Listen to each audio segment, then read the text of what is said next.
பிரியமானவர்களே, இயேசு கிறிஸ்துவின் நாமத்தில் உங்களுக்கு என் அன்பின் வாழ்த்துக்கள். நீதிமொழிகள் 16 அதிகாரம் 33வது வசனம். சீட்டு மடியிலே போடப்படும், காரிய சித்தியோ கர்த்தரால் வரும். காரியம் சித்திக்கும். காரிய சித்தி கர்த்தரால் உனக்கு வரும். நீ கலங்காத, நீ பயப்படாதன்னு ஆண்டவர் உங்களை பார்த்து சொல்லுகிறார். இவ்வளவு நாள் இத்தனை வருஷமா தடப்பட்டு போன காரியம் உடனே வாய்ச்சிருமா? நீங்க காரியத்தை சித்திக்க பண்ணுகிற தேவன். நான் விசுவாசத்தை ஜெபிக்கிறத நிறைவேற்றுங்க. நீ ஜெபிச்சு பாருங்க, கட்டாயம் நிறைவேறும். ஆனா அதுக்கு முன்னால ஒரு காரியம், தேவன் என்னிடத்தில் என்ன எதிர்பார்க்கிறார்? என் காரியம் சித்திக்கணும்னா வெறுமனே ஜெபிச்சா போதுமா அப்படின்னா இல்ல. ஜெபிக்கிறவங்க கிட்ட கர்த்தர் எதிர்பார்க்கிற சில காரியம் இருக்குது. அதை நீங்க நிறைவேற்றி ஜெபிக்கும் போதுதான் காரியம் வாய்க்கும். அது என்ன காரியம் அப்படின்னு நினைக்கிறீங்களா? ரொம்ப சிம்பிள் தான். முதலாவது, ஆதியாகமம் 39 அதிகாரம் 2-3 வசனங்கள். கர்த்தர் யோசேப்போடு இருந்தார், அவன் காரிய சித்தி உள்ளவன் ஆனான். அவன் எகிப்தியன் ஆகிய தன் எஜமானுடைய வீட்டில் இருந்தான். கர்த்தர் அவனோட கூட இருக்கிறார் என்றும் அவன் செய்கிற யாவையும் கர்த்தர் வாய்க்க பண்ணுகிறார் என்றும் அவன் எஜமான் கண்டான். யோசேப்பு ஒரு பெரிய பணக்கார குடும்பத்து பையன், செல்லப்பிள்ளையா இருந்தவன். ஒரு பிரச்சனையில சொந்த சகோதரர்கள் பொறாமப்பட்டு எகிப்து தேசத்துக்கு போகிற வியாபாரிகிட்ட வித்து போட்டாங்க. அதனால இந்த வாலிபன், இளம் வாலிபன் ஆக யோசேப்பு வந்த போது எகிப்தில் இருக்கிற போத்திபார் என்கிற ஒரு பெரிய அதிகாரி, செல்வந்தன், அவன் விலைக்கு வாங்கிட்டான். இப்ப யோசேப்பு அந்த வீட்டில் இருந்த போது இவங்கிட்ட என்ன பொறுப்பு கொடுத்தாலும் வாய்க்குது, அது ஜெயமாகுது, அந்த காரியம் நடக்குது. எஜமான் பார்க்கிறான், இந்த வாலிப பையன்கிட்ட ஏதோ ஒரு விசேஷம் இருக்குது. இவங்கிட்ட என்ன செய்ய சொன்னாலும் அவன் செய்யற காரியம் எல்லாம் வாய்க்குது, தட ஆகல, ஜெயமாகுது, காரியம் செழிப்பாகுது. இவங்கிட்ட என்ன பொறுப்பு கொடுத்தாலும் பிளஸிங் தான், ஆசீர்வாதம் தான். அதை பார்க்கிறான். அதனால வீட்டு பொறுப்பெல்லாம் கொடுத்துட்டான். எல்லாத்தையும் நீ பார்த்துக்கப்பா அப்படின்னு சொல்லிச்சு. இளம் வாலிபன். வசனம் என்ன சொல்லுது? அவன் செய்ததெல்லாம் வாய்த்தது. எதனால? அவன் காரிய சித்தி உள்ளவனாயிருந்தான். எதனால? வசனம் சொல்லுகிறது, கர்த்தர் யோசேப்போடு இருந்தார். இதுதான் கவனிக்கணும். கர்த்தர் யோசேப்போடு இருந்தார். காரியத்தை சித்திக்க பண்ணுகிற தேவன் யோசேப்போடு இருந்ததுனால அவன் செய்த காரியம் எல்லாம் வாய்த்தது. உங்க கூட ஆண்டவர் இருக்கிறாரா? யோசேப்புடைய வாழ்க்கையில பாருங்க, போத்திபார் வீட்டில் இருக்கும்போது அவன் செய்ததெல்லாம் ஆண்டவர் வாய்க்க பண்ணுகிறார். அந்த எஜமான் கண்டு ஆச்சரியப்படுகிறான். திரும்பி அவன் மேல ஒரு பொய்யான குற்றச்சாட்டு சொல்லப்பட்டு பழி சுமத்தப்பட்டு ஜெயிலில் அடைக்கப்படுகிறான், சிறைச்சாலைக்கு கொண்டு போகப்படுகிறான். அதே அதிகாரத்துல பின்னால பாத்தீங்கன்னா 23வது வசனம், கர்த்தர் அவனோடே இருந்தபடியினாலும் அவன் எதை செய்தானோ அதை கர்த்தர் வாய்க்க பண்ணினபடியினாலும் அவன் வசமாயிருந்த யாதொன்றை குறித்தும் சிறைச்சாலை தலைவன் விசாரிக்கவில்லை. சிறைச்சாலையில போனா கர்த்தர் யோசேப்போடு இருக்கிறார். அதனால சிறைச்சாலை தலைவன் என்ன பண்ணா, எல்லா பொறுப்பையும் யோசேப்பு கையில கொடுத்துட்டான். நீ எதை செய்தாலும் பெஸ்டா இருக்குப்பா, வாய்க்கிறது நீயே பொறுப்படுத்தி செஞ்சுக்கன்னு சொல்லி. சிறைச்சாலையிலும் பாருங்க, அவன் செய்யற காரியத்தை எல்லாம் ஆண்டவர் வாய்க்க பண்ணி அவனை கனப்படுத்தினார் என்று பார்க்கிறோம். அதே மாதிரி 41 அதிகாரம் வாசித்தீங்கன்னா, எகிப்து தேசத்துக்கு அதிகாரியா கர்த்தர் வைத்திட்டார். ஏன்னா அவன் செய்ததையெல்லாம் கர்த்தர் வாய்க்க பண்ணுகிறார். அவன் ஒரு தேசத்துக்கு ஆசீர்வாதமா இருக்கும்படி அவனுடைய பிளான், அவனுடைய காரியங்கள் எல்லாம் வாய்க்கிறது ஆண்டவர் ஜெயமாக்கி கொடுக்கிறார். இதே மாதிரி தான் ஆண்டவர் உங்களுடைய காரியத்தை வாய்க்க பண்ணி ஜெயம் கொடுத்து உங்களை மேன்மையாய் வைக்க விரும்புகிறார். ஆனா என்ன செய்யணும்? ஆண்டவர் நம்ம கூட இருக்கணும், அதான் முக்கியம். அப்போ இயேசு உங்களுக்குள் வாசம் பண்ணுகிறாரா? யோசேப்போடு இருந்த ஆண்டவர் உங்க கூட இருக்கிறாரா? கொஞ்சம் யோசித்து பாருங்க, இருதயத்தை சோதித்து பாருங்க. நிறைய கிறிஸ்தவங்களுக்கு இங்கதான் இயேசு இருக்கிறார். என்ன சண்டே கிளாஸ்ல இருந்து எல்லாமே தெரியும்ல, பைபிளுக்கு நம்ம கரைச்சு குடிச்சிருக்கிறோம், எல்லா கதை ஸ்டோரியும் தெரியும். இங்க இருக்கிறாரா இயேசு? நிறைய கிறிஸ்தவங்களுக்கு இங்கதான் இருக்காரு இயேசு. மூளை அறிவில் இருக்கிறார், எல்லாம் தெரியும். இருதயத்தில் இருக்கிறாரா? அவரை ஏற்றுக்கொண்டு இருக்கிறீங்களா? உங்களுடைய பாவத்தை மன்னிச்சு இருக்கிறாரா? அவருடைய ரத்தத்தினால் உங்களுடைய இருதயம் கழுவப்பட்டு இருக்கிறா? அவர் வாசம் பண்ணுகிற இடம் நம்முடைய இருதயம். அவர் இங்க இருந்தா நீங்க செய்யறதெல்லாம் வாய்க்கும். அப்ப இன்னைக்கு என்ன பண்ணணும்? இயேசுவே, என் உள்ளத்துல நீங்க வரணும், என் பாவத்தெல்லாம் மன்னிக்கணும், எனக்குள்ள வந்து நீங்க வாசம் பண்ணணும், யோசேப்போடு நீங்க இருந்த மாதிரி என் கூட இருக்கணும் அப்படின்னு ஒப்பு கொடுத்து ஜெபிச்சு பாருங்க. ஏசப்பா உள்ளத்துல வந்துட்டாங்கன்னா உங்க காரியெல்லாம் டக்கு டக்கு டக்கு நீ வாய்க்கும். எல்லா தடையும் மாறிடும், கூட இருந்து எல்லாவற்றையும் செய்வார். சரியா? ரெண்டாவது, வேத புஸ்தகத்துல 2 நாளாகமும் 26ஆம் அதிகாரம் 5வது வசனம். தேவனுடைய தரிசனங்களில் புத்திமானாயிருந்த சகரியாவின் நாட்களிலே இந்த உசியா தேவனை தேட மனது இணங்கி இருந்தான். அவன் கர்த்தரை தேடின நாட்களில் தேவன் அவன் காரியங்களை வாய்க்க செய்தார். வசனம் சொல்லுது, அவன் கர்த்தரை தேடின நாட்களில் கர்த்தர் அவன் காரியங்களை எல்லாம் வாய்க்க செய்தார். உசியா என்கிற ராஜா அவன் கர்த்தருக்கு பயந்து நடந்தா, கர்த்தருக்கு பிரியமா நடக்க அர்ப்பணித்து கொண்டான். இப்ப வசனம் சொல்லுது, கர்த்தரை தேடினபடியினால் அவன் காரியம் எல்லாம் வாய்த்தது, ஆண்டவர் வாய்க்க பண்ணினார். நம்ம ஒரு நாள் இயேசுவை உள்ளத்துல ஏற்றுக்கொண்டுட்டோம், இயேசு கூட இருக்கிறார், அதோடு அந்த அனுபவம் முடிந்து விடுவதில்லை.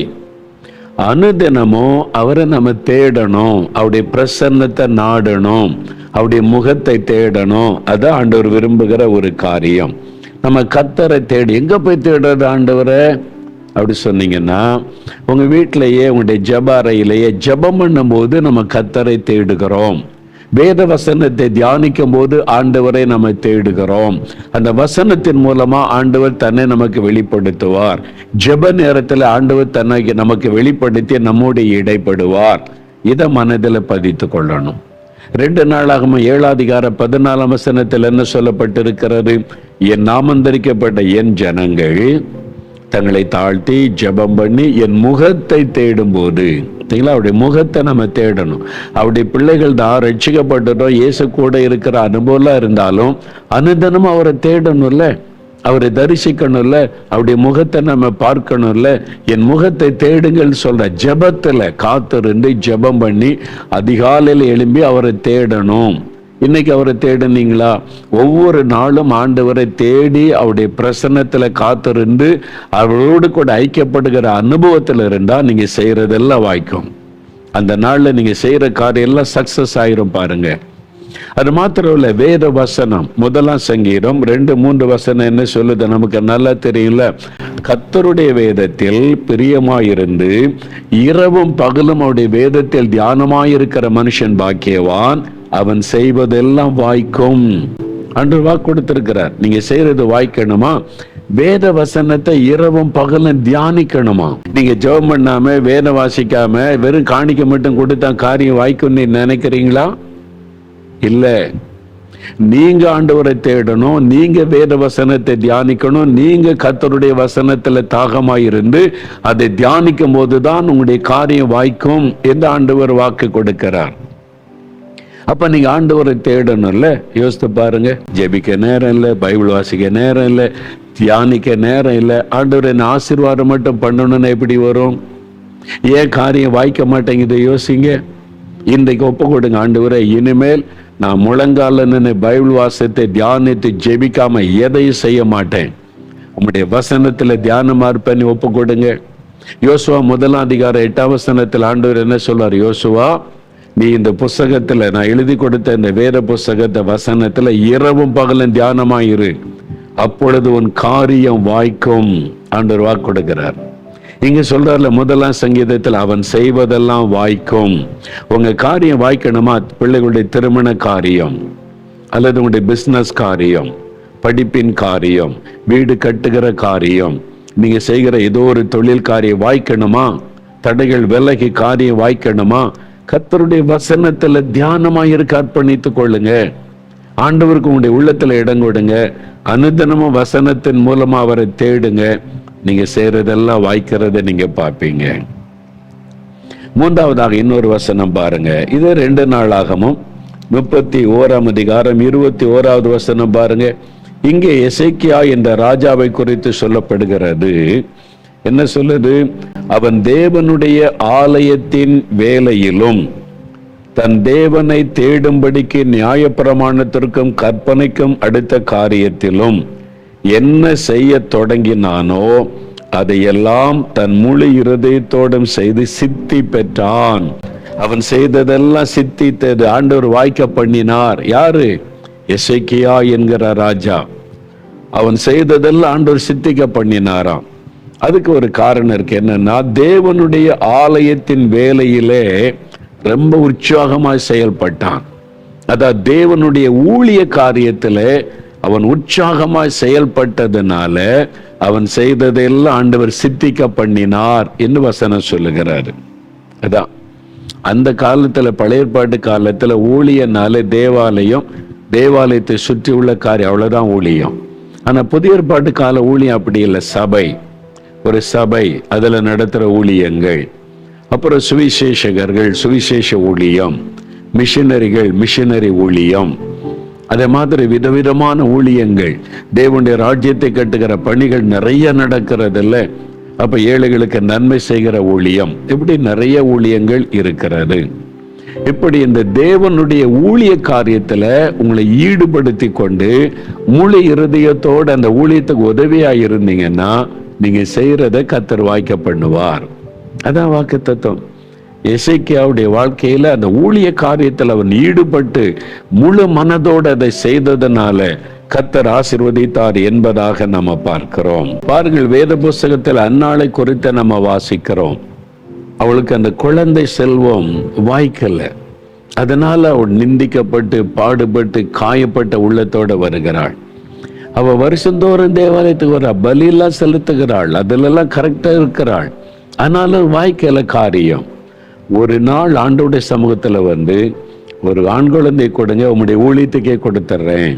பார்த்தீங்களா, தன் மகனை ஊழியத்துக்கு அர்ப்பணித்து அவள் ஜெபித்த போது உடனே ஆண்டவர் காரியத்தை வாய்க்க பண்ணார். தடைகள் மாறுகிறது, காரியம் வாய்க்கிறது. ஆண்டவர் குழந்தை கொடுக்கிறார், நிந்தை மாறுகிறது.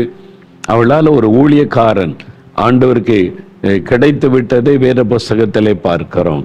இப்ப இன்றைக்கு ஆண்டவர் சொல்றார், காரிய சித்தி கர்த்தரால் வரும். நான் காரியத்தை சித்திக்க பண்ணுவேன். உன்னுடைய வேலை, உன்னுடைய படிப்பு, உன்னுடைய வீடு, உன்னுடைய ஊழியம், உன்னுடைய என்ன காரியம் தடப்பட்டு போகுது, கற்பத்தின் ஆசீர்வாதம் எது தடப்பட்டு போகுது, ஏன் காரியம் வாய்க்க மாட்டேன்னு கலங்கி நிற்கிறீங்களா? ஆண்டவர் சொல்றாரு, என் மகனே, என் மகளே, நான் காரியத்தை வாய்க்க பண்ணுவேன். காரிய சித்தி என்னால உனக்கு வரும். ஆனா உள்ளத்துல நான் இருக்கணும்ல, நான் இருந்தா தானே வாய்க்க பண்ண முடியும். நீ என்னை தேடணும்ல, அனுதினமும் என்னை தேடினா தான் நான் கூட இருந்து காரியத்தெல்லாம் ஜெயமாக்கி தர முடியும். நான் உன்னை ஆசீர்வதிக்கிறதுனால நீ எனக்கு, என்னுடைய ராஜ்யத்துக்கு நீ பிரயோஜனமா இருக்கணும்ல. நான் ஏன் உன்னை ஆசீர்வதிக்கணும்? ஏன் உன் காரியத்தை வாய்க்க பண்ணணும்? நீ சொல்லு. நீ தேவனுடைய ராஜ்யத்துக்கு யூஸ்ஃபுல்லா இருப்பியா? பிரயோஜனமா இருப்பியா?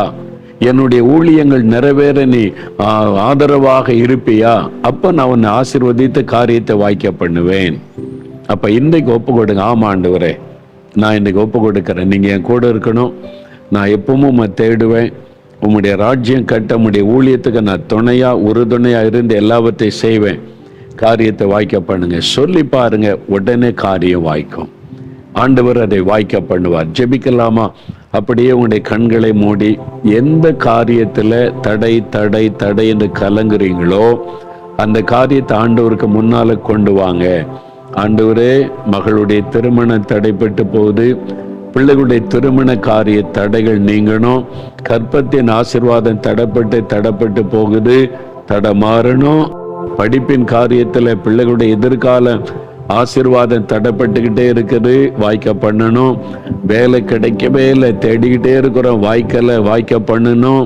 ஆண்டவரே, கற்பத்தின் ஆசீர்வாதம் ஒவ்வொரு மாதமும் எதிர்பார்த்து சோர்ந்து போய் இருக்கிறோம், வாய்க்க பண்ணணும். என் ஊழிய காரியத்தில் இவ்வளோ முயற்சி பண்றேன், ஜெபிக்கிறேன், பிரயாசப்படுறேன், வாய்க்கலையே, வாய்க்க பண்ணணும். வீடு கட்டுகிற காரியத்தை வாய்க்க பண்ணணும். இந்த காரியம் தடைப்பட்டு நிற்கிறதை வாய்க்க பண்ணணும். ஜெபம் பண்ணுங்க. ஒப்பு கொடுத்து, ஆண்டவரே, இந்த காரியத்துல தடைகளை மாற்றி எனக்கு காரியத்தை வாய்க்க பண்ணும், உம்முடைய வாக்குத்தத்தத்தின்படி எனக்கு செய்யும்னு கேளுங்க. தகப்பனே, யார் யார் இப்பொழுது என்னோடு இணைந்து ஜெபிக்கிறார்களோ உம்முடைய வாக்கு தத்தத்தின்படி நீர் காரியத்தை வாய்க்க பண்ண வேண்டும் என்று இந்த மகனுக்காக இந்த மகளுக்காக நான் ஜெபிக்கிறேன் அப்பா.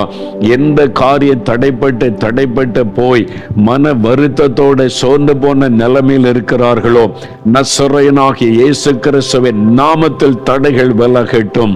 அவன் செய்வது எல்லாம் வாய்க்கும் என்ற ஆசீர்வாதம் உண்டாகட்டும்.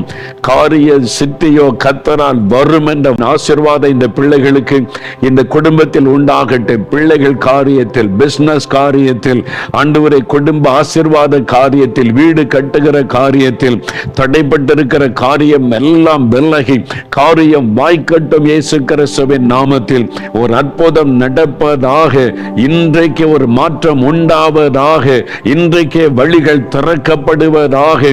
இயேசு கிறிஸ்துவின் நாமத்தில் உம்முடைய ஆசீர்வாதம் இந்த மகனுக்கு, இந்த மகளுக்கு, இந்த குடும்பத்தில் உண்டாகட்டும். இந்த ஊழியக்காரருடைய ஊழியத்தில் இந்த ஆசீர்வாதம் உண்டாகட்டும். நீர் அப்படி ஆசீர்வதிக்கிறீர், வாய்க்க பண்ணுகிறீர். அதற்காக ஸ்தோத்திரம். கர்த்தர் என் காரியத்தை வாய்க்க பண்ணினார் என்று இந்த பிள்ளைகள் மகிழ போகிறதற்காக ஸ்தோத்திரம், ஸ்தோத்திரம். இயேசு கிறிஸ்துவின் நாமத்தில் ஜெபிக்கிறோம் பிதாவே. ஆமேன், ஆமேன்.